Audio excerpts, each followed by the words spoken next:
comparison to women over here when it comes to their issue of women and their place in society?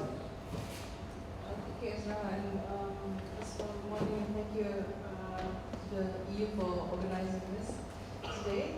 I think looking at the movie, I think my first reaction is how diverse the Muslim world is and how similar. How diverse in sometimes laws that are there. For instance, in Morocco, the age of marriage is 18, and here we're still struggling to push it up to 18 for everyone, and yet they have done it there.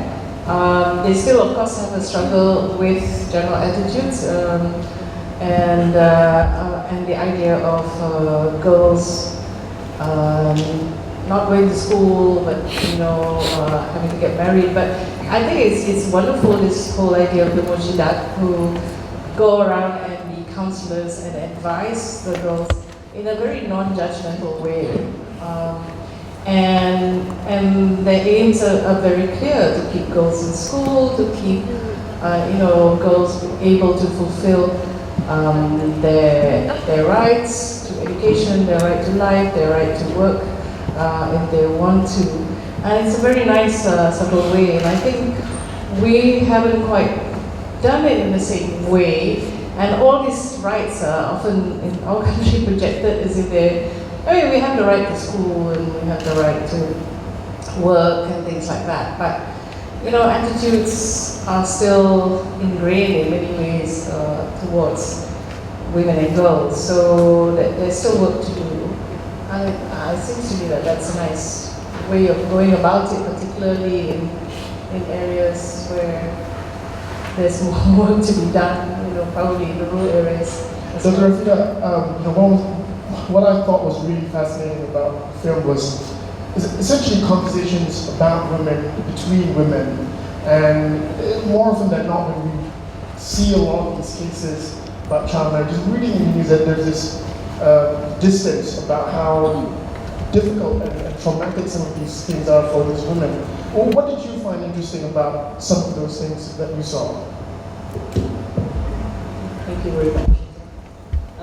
I think the most striking point is that all of these problems are tackled from within the framework of Islam itself.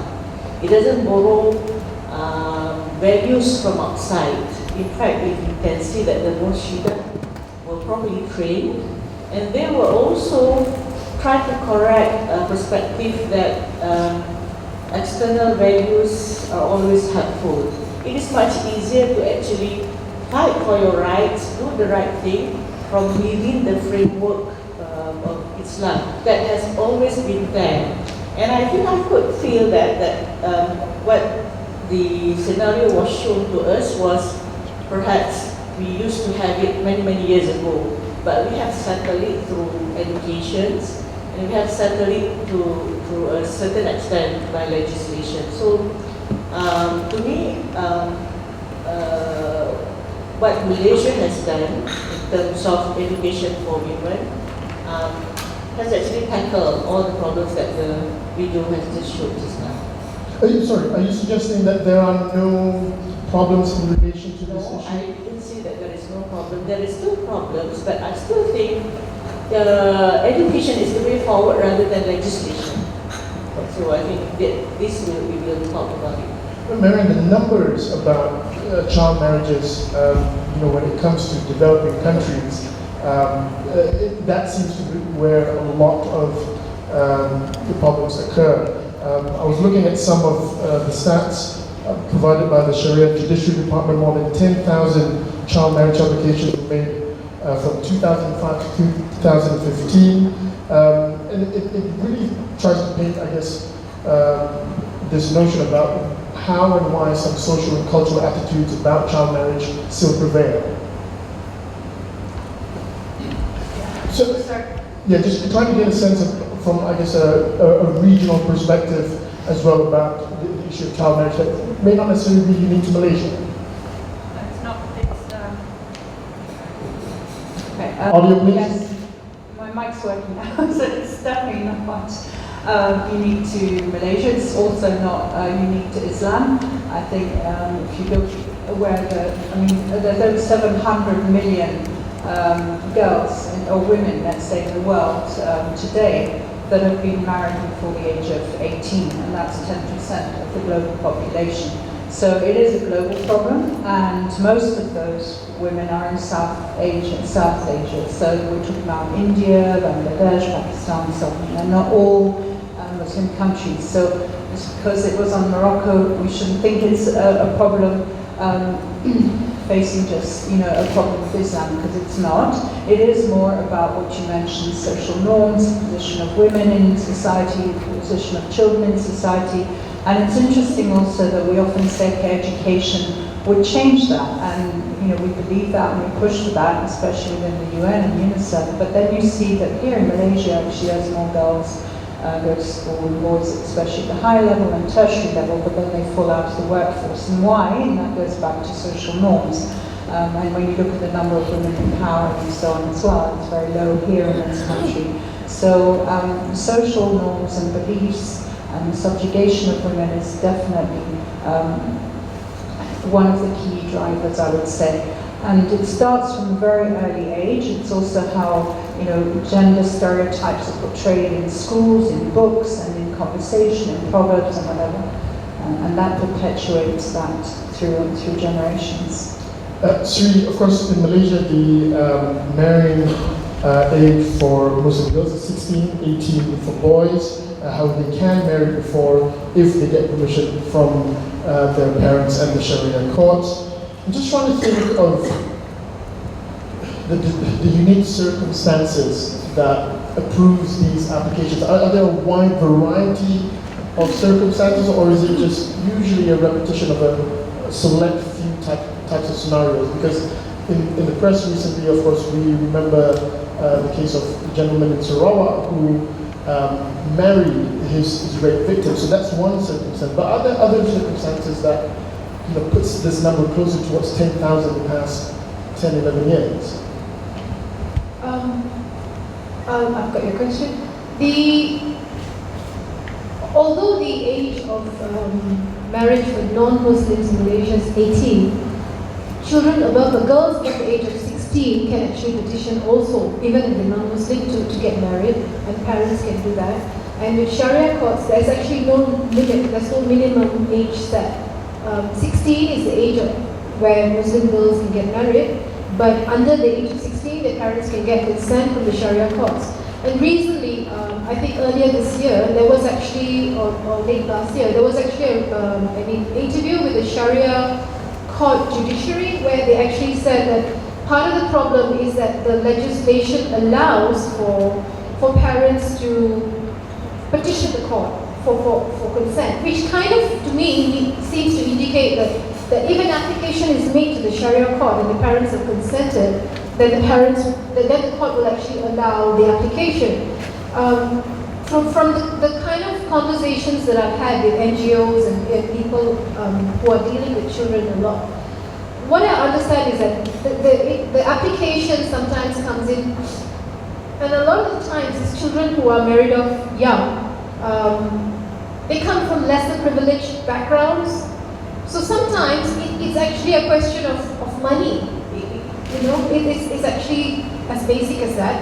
As in the case of the Sarawak gentleman, that case is not a one-off. It's a very common scenario where children who are found to have been victims of statutory rape, at the last minute the parents will actually go back and withdraw the complaint of statutory rape and say that my daughter is now getting married to this man. There's no data for this, but if you speak to people, they tell you it's very common. And the reason why it's common is sometimes the rapist or the perpetrator of that statutory rape actually goes back to the parents and gives them some money and says, "Can I marry your daughter?" And then it's a very cultural thing. Oh, my daughter's husband, so how can I ask that the courts prosecute him? But having said that, I'm not answering your question yet. Sorry. The other kinds of instances are actually where the girls are being bought, for money.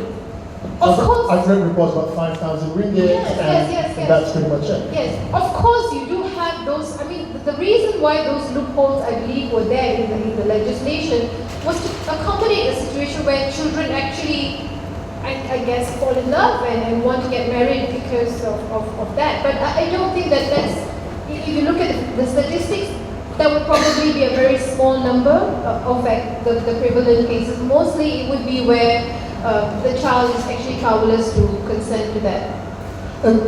Prof. Harina, of course, one of the things that we saw in the film were all of these different mechanisms that the teachers were providing to protect the child. Children are afraid of their fathers, they're afraid of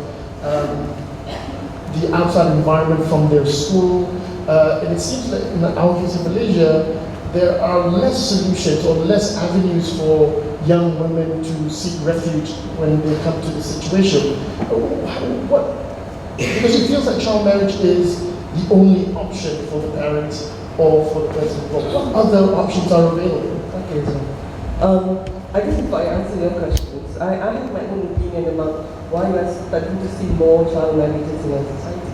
Being an obstetrician, I can really testify there's a lot more unwanted pregnancies now, and it's actually happening among the teenagers.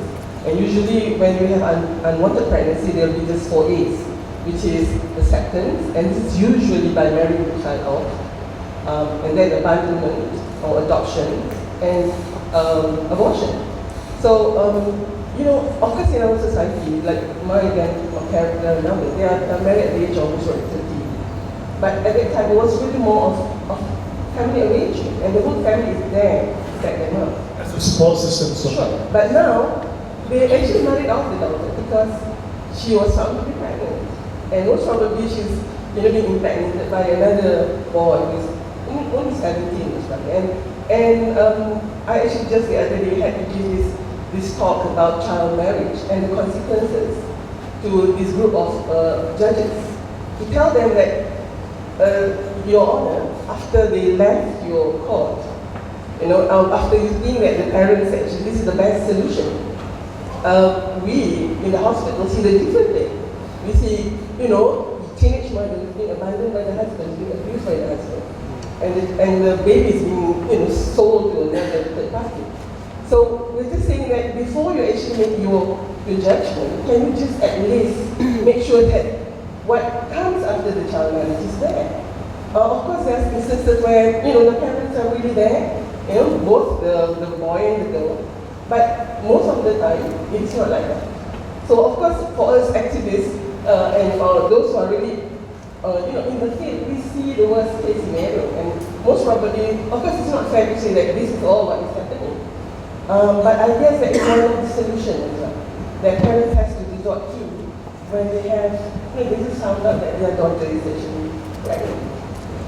I'm trying to think of a safety net that they might go to, right? Because it seems like right now, Datin Marina, there's a disconnect between just what Professor Harina said about what's happening in people's lives, yet the only solution seems to be going to the courts and then we've dealt with it. But it's not. The problem actually goes on to affect people's communities, people's families, everything is torn apart.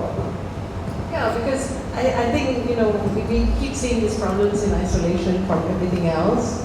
Like, okay, girl gets pregnant, so marry her off. But there's a larger thing, like, why did she get pregnant in the first place?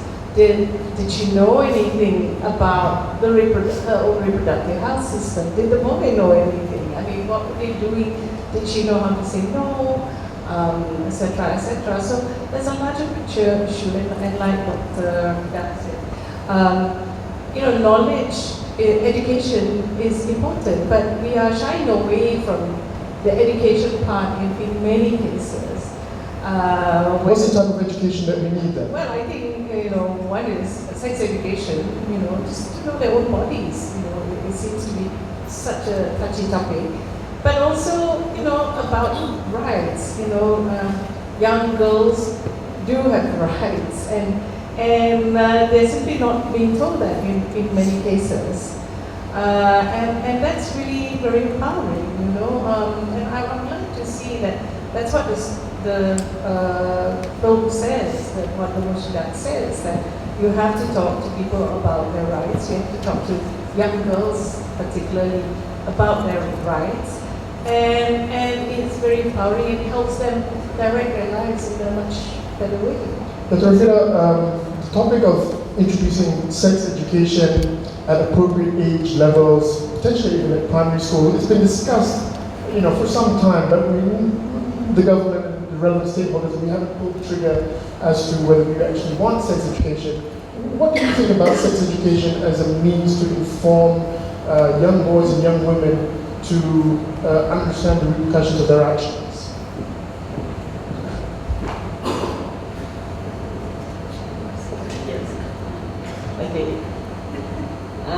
Okay, with regards to sexual education, first of all, as a Muslim, and for Muslim women, we always emphasize on the importance of institutions of marriage. So whenever we discuss about sex education, it has to be in a certain framework that is combined with the values of the religion. Now, having said that, I have my reservation with the sexual education as well, because I think what we have now is quite segmented. The kids are taught about biological. I know because my standard 4, standard 5 has already been tested on, what is uterus, and even in the the PMR and SPM level, they have also been tested. But we need to have one common subject that deals with this from the ethical values and also from the physical and biological things, which the NGO has been carrying it for the government. We do that, wanita semua do that, we combine with doctors, and we told them about pregnancies, we told them about what is going to happen. Now, the thing about sexual education that the Malaysians are still not agreeable to is where you are only promoting safe sex, but not sex within permissible of religion. Would I argue that safe sex is merely just one element of a comprehensive sex education? Yeah. So therefore that they may just by default learn about safe sex, but there are all these different elements about their bodies, about their rights, about consent. Would that not be helpful in the same way that encouraging young women to pursue to be doctors, all these things? Isn't that something that we want? Yeah, it is something that we are still trying to think of it, of how to deal with it effectively. For example, I know that in the West, safe sex means somebody's carrying condom everywhere, and there will be real life. I've seen it. I've seen people who argue that Malaysia has still not reached to that level, how to wear condom safely, having spared condom and all. And also showing a video of sexual acts. And this is the thing that I think we still are not comfortable with. If that anyone sexual who does that, who shows a video. It has been shown in overseas, and not here. That's what we could not understand what the hoo-ha is about sexual education. There has been cases where a boy raped the classmate right after the showing of the video of sexual act. It was in the West. It was in the West. Hang on. I know, I can't remember whether it's UK or US, but you can Google it. There has been a case where a boy has done that for you. Marianne, I mean, it's so interesting because this particular discussion about how, I guess about education and about how to relay information, how to communicate it effectively. Have there been examples where other countries are going through this exact same question? Are there certain strategies and methodologies that have not been utilized in such a circumstance that perhaps Malaysians might be excited about? I think in many countries there is appropriate sexual education, and when I say appropriate, it's age appropriate. It starts as young as 11 or 10, and it isn't just as it's done here in classes about biological, physiological sort of changes that you go through. It's also about emotions and consent, as you were saying, and so on, and that's not happening here. And it's also about parenting. So I know that there is a move now to introduce that in parenting modules and so on, but parents themselves don't have open conversations. Whether it happens in, whether you have sexual education or not in schools, it would be good, but also parents have a responsibility, and in many societies, if it's not the parents, it's the uncle or the aunt, somebody has that responsibility within the family to talk about these things openly. And you mentioned rights, yes, the right to consent, the right to say no, and the right to protect yourself from pregnancy. I'd just like to mention in response to what you were saying as well, the second biggest killer for women or girls, let's say between 15 and 19, is pregnancy and childbirth globally. And so, it's important. It's important that girls and boys, not just girls, but the boys as well, they have a large responsibility within this. It takes two to tango, as we know, and that they're informed and can take informed decisions. Professor Madya, how do we do that? How do Muslim families and communities talk about this openly and frankly? Because the numbers are off the chart. Okay, I've been talking about sexuality education for close like 20 years now. Of course, you must remember that, there's not just one aspect of sexuality education. It has at least 5 dimensions. What we are always talking about is the biological and psychological dimension. This is actually the technical know-how, the organs, but there are 4 more dimensions. One is actually the cognitive dimension. The most important sexual organ is the brain.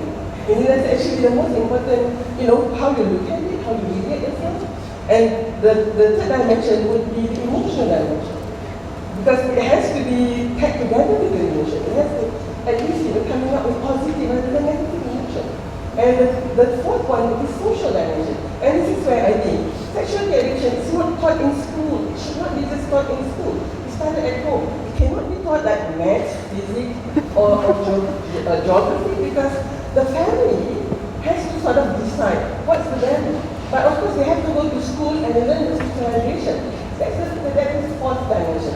And the fifth dimension, which is very important, is the spiritual dimension. So that is what I've always been talking about, that look, parents, we have to teach ourselves about sexual education. It's a lifelong learning program.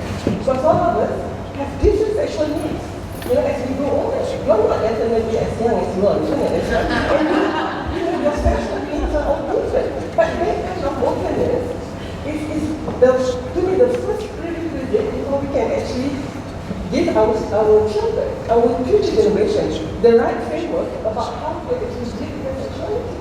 A huge part of this is, when you're talking about the interest of the child, it's hard to say because sometimes it's about the ignorance of the parents or their lack of willingness to engage in these issues that really contributes to a lot of the issues that we've been talking about.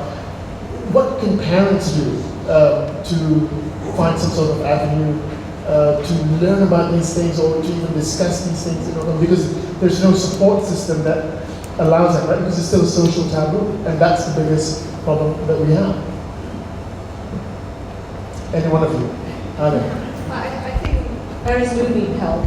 Teachers and parents do need help to talk to children about sex education, sexuality education, all these difficult topics. And in my AIDS days, I used to go to schools, and there'll be 1,000 kids out there, and talking to them about AIDS and all that. And then the kids will come up and ask really, really awkward questions, to put it mildly, and I can see all the teachers stiffening up.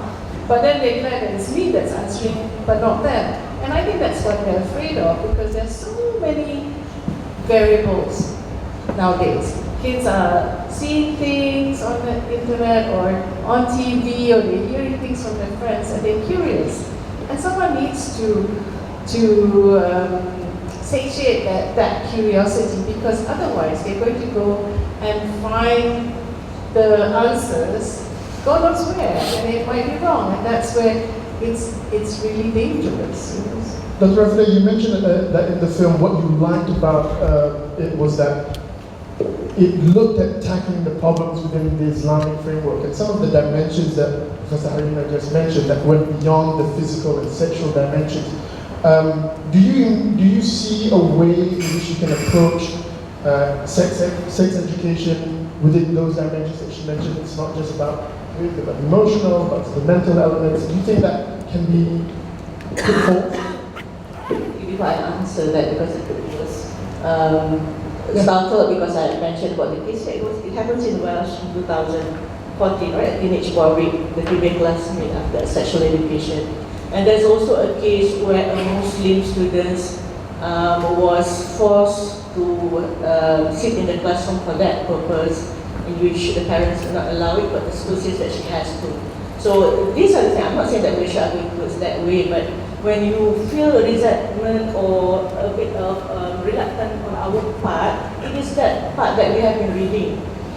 But isn't the equivalent analogy that if 50 kids go to a sex ed class and none of them turned out to be rapists, isn't that also the equivalent to that? Because it's not apples and oranges, right?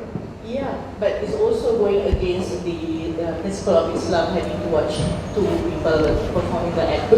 Right, so but if you could propose a redesign, a sex ed approach that you would be comfortable with, what would that look like? We do that. We do have cases where we start off with parents, just like Harina said, we start off with parents. So there is a Say No to Zina campaign, because we wanted to include both religious values as well as health perspective. So we have doctors and the murshidat or preachers or asatiza who are dealing with the subjects back to back. So it seems that the doctors will tell you that sexual intercourse, and in this age I don't think we really need to show it. The kids already learn from somewhere. We just need to say what they have seen in a guide them to the proper way, that even if you do it the first time you can get pregnant, and what happens if you're pregnant too early, and of course from the moral and religious point of view. So we do that together.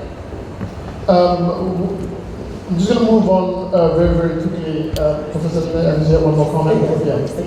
I guess it's high time that we sort of realize that in Islam, sexuality education is actually in place. But it is actually between being too restrictive about it and too narrow-minded about it, but at the same time not to be too liberalized as well. It is actually putting sexuality in a very important situation as part of our instinct, but it has to be sort of having some framework. So that is actually our challenge now, to put it right, really balanced. And I guess, I always have this, and being an obstetrician, I'm very pragmatic. Before the youngsters actually had their sexual debut, you can actually go into all these preventive measures of educating and whatnot. But once they are having it, I guess you really have to now, remedy the situation. They will not be pregnant immediately. They need, repeated exposure before they become pregnant. That is the time where safe sex is actually something more practical there. I'm not saying that I'm condoning it, but if you are really practical about things, this is actually how we want to make sure that they don't become pregnant. And then when they become pregnant, of course, in the early part, they have to think about abortion. When we're just thinking as a human, and of course, if it actually brought to the extent of full term, then once the baby is there, do you accept the baby? Do you adopt it? And most probably, baby trafficking, that's one thing. Or would you actually just leave it to die? So these are what's really happening down there. And Islam actually sort of, by heaven, we need to teach our children how to pray. And before we pray, we actually have to take ablution. And that is actually how we wash ourselves. But you have to know that ablution is nullified when you are having your period, and when you are actually ejaculate.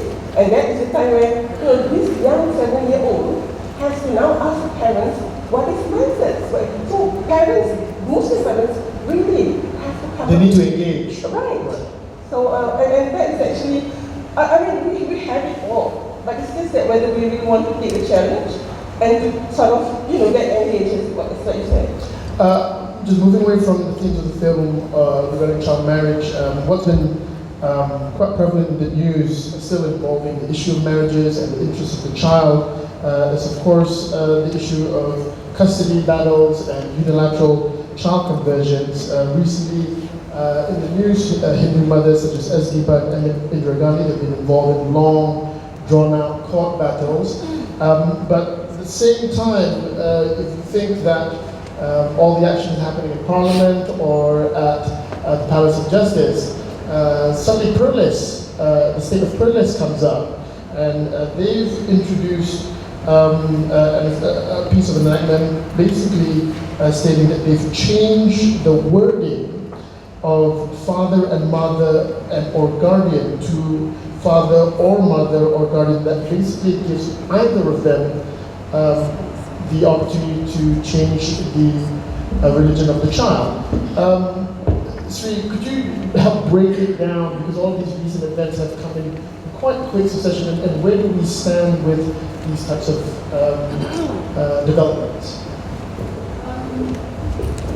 There's a few things. Firstly, we must understand that in Malaysia, the different states have got different Islamic rules and legislation.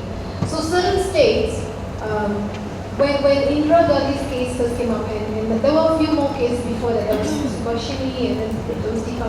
So when the cases first came up, some of the states actually went back and looked at their legislation because it revolved around the word parent. And actually, in the federal constitution, the word was parents.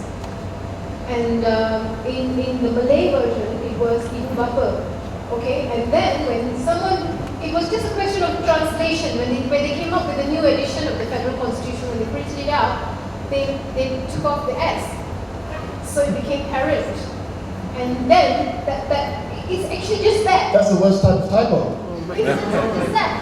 So then they said, oh, but the Malay version says ibu bapa, and then so there was a bit of an issue about that.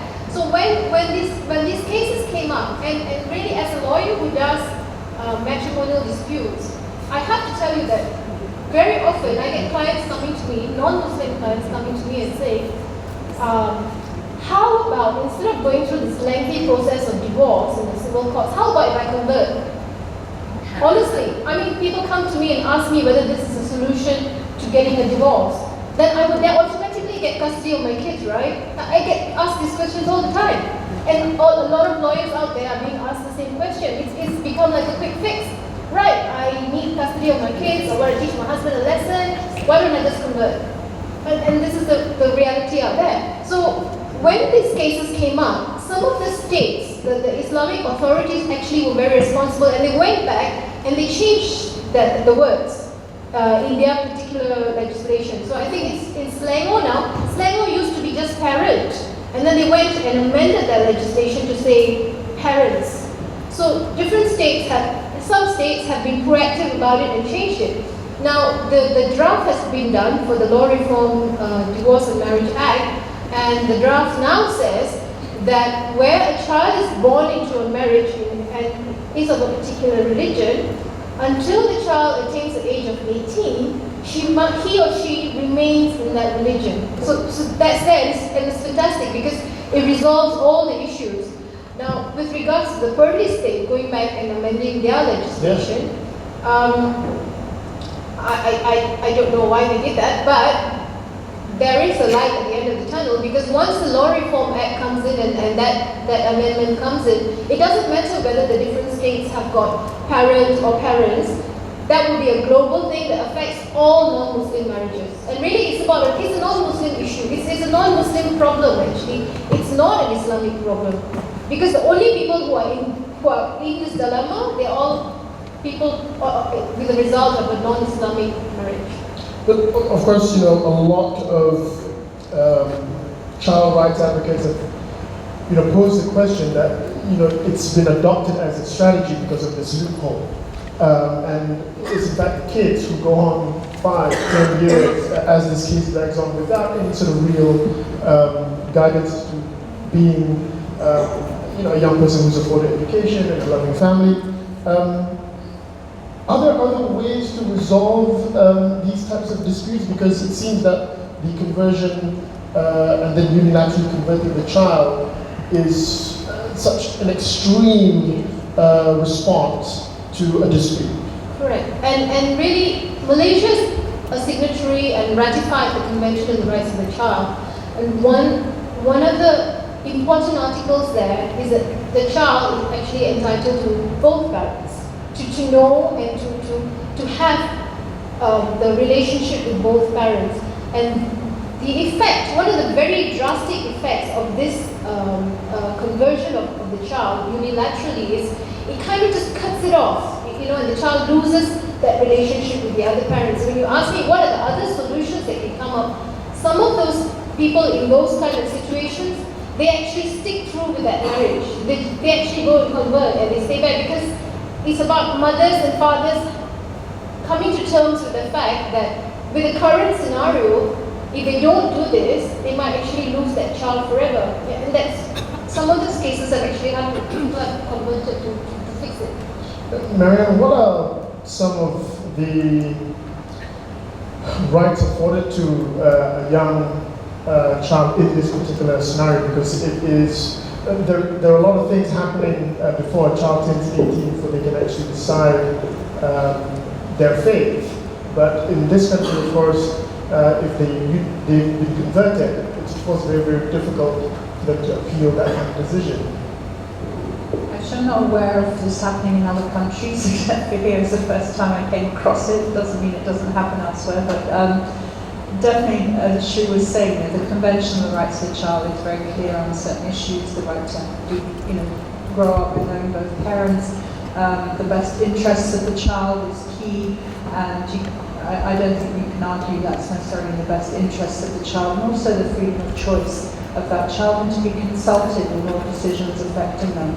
So there are clear guidance in the Convention on the Rights of the Child, to which Malaysia is a signatory, and if the judges took those things into consideration, then maybe that would change things as well. Dr. Rafidah, any particular feelings about this issue about unilaterally converting a child? Because this is very much a human issue, less so something that's legal and constitutional. How do we protect the interests of the child in these circumstances? I'm not a lawyer, but I've read a bit about it, and when it comes to whether what police had done isn't contradict the Constitution, I was told that it is not, because in our federal Constitution there's a case of Subhashini versus Saramana, which has decided that it's a 2-1 decision by the judges that one parent can actually decide on the conversion of the minor. Now, I think this is where I leave it to the court of Sharia and both civil and those who are knowledgeable to decide. But in Islam, the fact that you are considered mumayyiz to decide your own religion is not at 18 years old. So it's much earlier than that. So I think, yes, I agree, there may be some cases where the husband convert to Islam and the wife is, fighting for the this is why I think in Islam we have some, we do have in terms of Al-Qaeda ruling that conversion is one matter, but custody is another matter. A non-Muslim mother can have the custody of a child, and during that period of time, both parties can actually decide, the Muslim husband and the non-Muslim mother, of how to settle this amicably.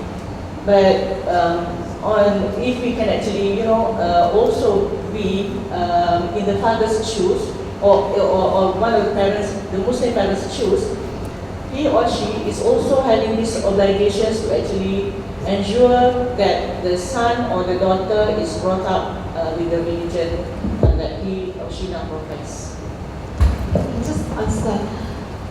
But the thing is, with that scenario where you say that custody is a different issue and conversion is a different issue, it's correct that the non-Muslim parent will not be able to be heard in the Sharia courts. Yes? So they can't put forward their case. And without being able to put forward their case, the Sharia court will actually just be stuck looking at the perspective of the Muslim parent, and the fact that if the child's custody is given to the non-Muslim parent who's not being heard, then that child would lose his religion. He would not be given the guidance of Islam. So generally, in a situation like that, would you not agree that the child would be given to the Muslim parent because the non-Muslim parent is not being heard? So I said, I'm not a lawyer. I'm not sure of how that. Yeah, but then, if I'm not mistaken, the case of Deepa, the custody was given to her, one of the child. No, that was in the civil courts. Okay. But if it's a Muslim child, one of the arguments that is being put forward, and actually one of the reasons this whole crisis came up was because the civil court said, if it's a Muslim issue, then we don't have jurisdiction, and then the Sharia court said, if it's a non-Muslim issue, we don't have the jurisdiction to deal with this. But then the Sharia courts were prepared to give custody to the Muslim parent because a non-Muslim is just not heard in the Sharia courts. In fact, a non-Muslim lawyer can't be heard in the Sharia courts. Ms. Alina, this Law Reform Marriage and Divorce Amendment 2016 be tabled in March of 2017. Hopefully, I guess this puts some clarity to this issue of this dual legal system that we have. Okay, to be honest, Ezra, I feel very handicapped when it comes to law because I read medicine, but it's just that if you go back to the most basic, the reason why we go to the court is always to try to get justice, and we need to be heard. So I guess whatever it is, it is actually more on technicalities, whereby the two parties who's requiring the kind of judgment, of course they have to be heard. In so many examples in the Islamic history, the non-Muslim will just go to the police and just voice out and being heard. So I guess this is most of it is a technicalities, and we'll be actually moving forward towards giving that justice to everyone. But the most basic thing here is that nobody should be forced to be sort of converted to a religion. And I guess putting myself in the shoes of also a parent who has converted, and my other spouse is not yet, and having children in between us. Of course, all of us are thinking about children's welfare. So I guess, the children will soon find out which of those values that now they find different in their household or in their family is going to win them off. And I guess it's now up to me as a new Muslim to sort of most probably emphasize that more towards in my action rather than going to a court and ask the court to actually put it down. Now I'm just talking as a non-legal person, but more towards looking at it in a more humanistic framework and view. I'm going to go on to one more topic before we open some questions from the floor. And I think one of the big stories this year was in June when the British court handed Richard Huckle 22 life sentences for abusing up to 200 babies and children. Mostly these crimes took place in Malaysia. He shared these images on the dark web. And what it did was it started this conversation about sexual crimes towards children. I think, Dr. Marina, this is a very scary thing because it's a very prevalent issue that even the police have acknowledged, but it's almost invisible as to the profile of who these people are and how much access that they have to young children, especially with the use of technology as well. Yeah, I was part of this rage campaign against Predator in my phone. Yes, against sexual grooming, because there's this phenomenon of usually older men who entice these young girls and talk to them. They're willing to take a long time to get to a point where they can actually meet them and do something with them. And so we really need to make young people aware of this and also to educate them on this kind of approaches by these older men. But it's a very hidden almost problem, and we need to bring it out to light. Unfortunately, we don't see it as much in the papers as well. There are certain assumptions about who these men are, which according to the to the investigative reporters who actually went and looked at this, they said that there is no particular profile, except that they're the older men with some sort of appetite.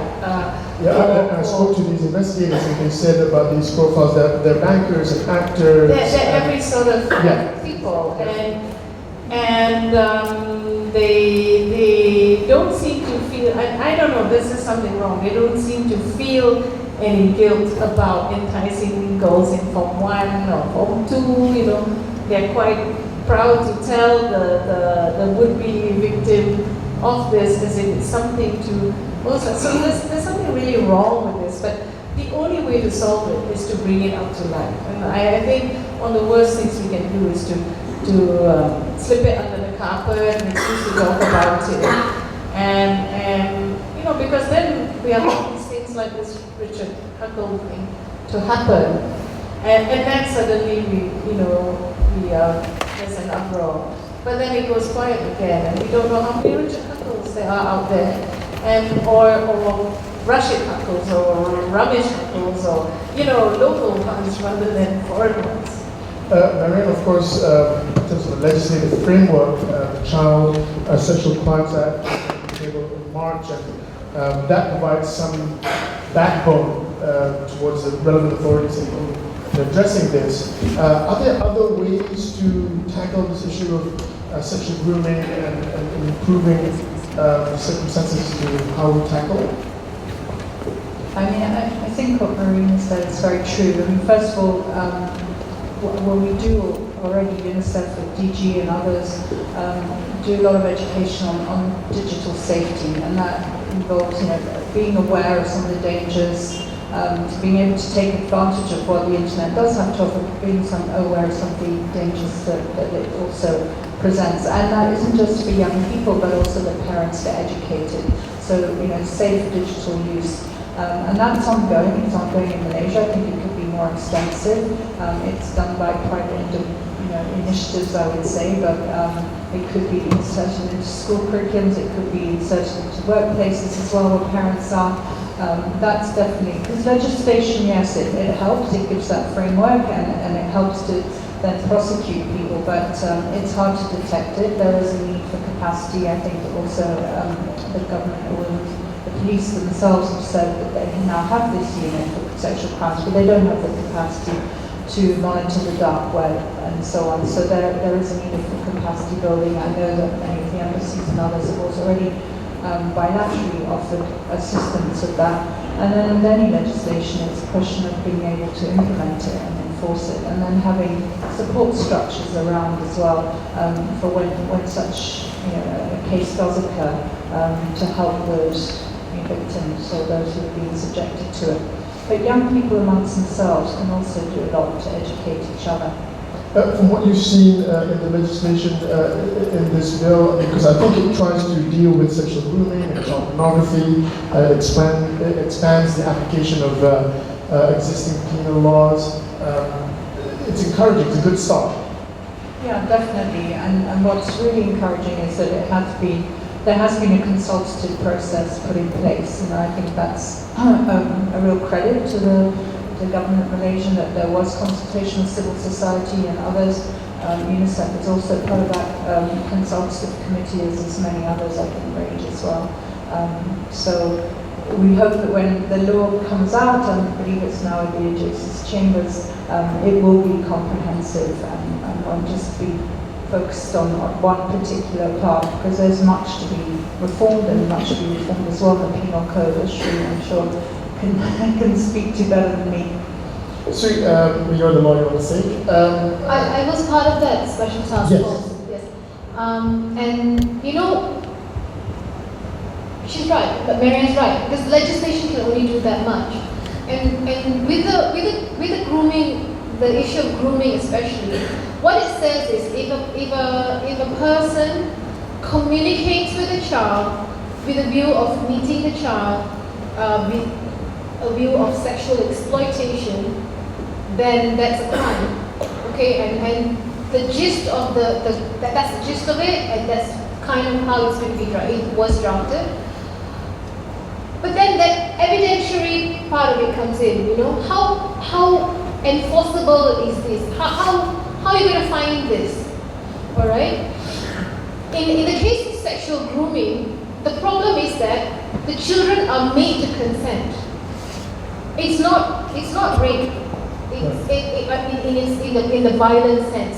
It's not horrible for the child, or it might be, but the child walks into that scenario, you know, unsuspectingly, of course, but there's the element that you have to prove. So you need to actually get evidence that you can actually take it to court. So I think while the legislation is good, what we really need is education. We need, and you know, grooming is just one of the types of sexual abuse that children in Malaysia face, and it's a small part. In Richard Huckle's case, it wasn't online grooming. It was actually the grooming of an entire community. You know, he actually groomed he groomed the church, he groomed the village people, he groomed the parents, you know, so it was blatant and outright grooming of the entire community. But in the reality of it is, if you look at statistics of sexual abuse in Malaysia, it's generally done by people who the child really knows. It's parents, it's uncles, aunties, neighbors, tuition teachers. You know, so we need to educate our children on what is right and what is wrong. So you mentioned statistics, and I just want to clarify with you that apparently the Malaysian government doesn't publish child sexual abuse data because it is protected under the Official Secrets Act. So which bit between national security and data are we concerned about? I'm not quite sure how this works. And I will justify this. You're the lawyer. The official line. To protect the child. Well, I don't know why they don't give numbers, but you say, well, they don't talk about it much. Yes. Yeah, the data by itself doesn't protect it. No, exactly. In fact, but the police do give, I think the D11, they do give statistics, especially about rape and how many cases and how many cases of those are against 18. yes. So I haven't got them on the top of my head, but it's quite a lot. In terms of the percentage of overall sexual abuse cases, how many are actually committed against children? Majority. Yeah, because I imagine that if you have more data, it becomes a little bit more actionable, right? So you have educators, you have enforcement agencies, you have authorities to actually sort of analyze it a little bit further. Is there any process in which this? Well, you know, sometime this year, there was actually there was a report card, wasn't it? A UNICEF report card at Putrajaya, at the Prime Minister's Department. Marianne was there, and I was there, and it was quite funny because it was UNICEF, and then there was the government representatives there, and the main question that UNICEF was asking the government was, can we have the data for this? Right. Can we have the statistics for this? And nobody was giving it. And then apparently, I was just an observer in this, but what was funny for me was that UNICEF representatives were saying, I'm getting certain data, but I'm told and made to sign a non-disclosure that I can't reveal it to my colleague, to Marianne. And that's just funny. That's crazy. But that's just strange. It kind of puts a roadblock before you can do anything further as it is. Rosalina, before we wrap up, this particular issue that we're speaking about right now, it has tentacles to the two previous issues that we spoke about. And it's a very, very real and present danger that a lot of young kids face, and as young as 6, 7, Form 3, PMR age. Parents, of course, might be somewhat challenged when it comes to trying to intervene on their digital space, when it comes to what sort of access they have, who they're communicating with. This is even more complex to sort of start engaging when it comes to how they interact. Okay, I always look at all this technology as, as your kitchen knife.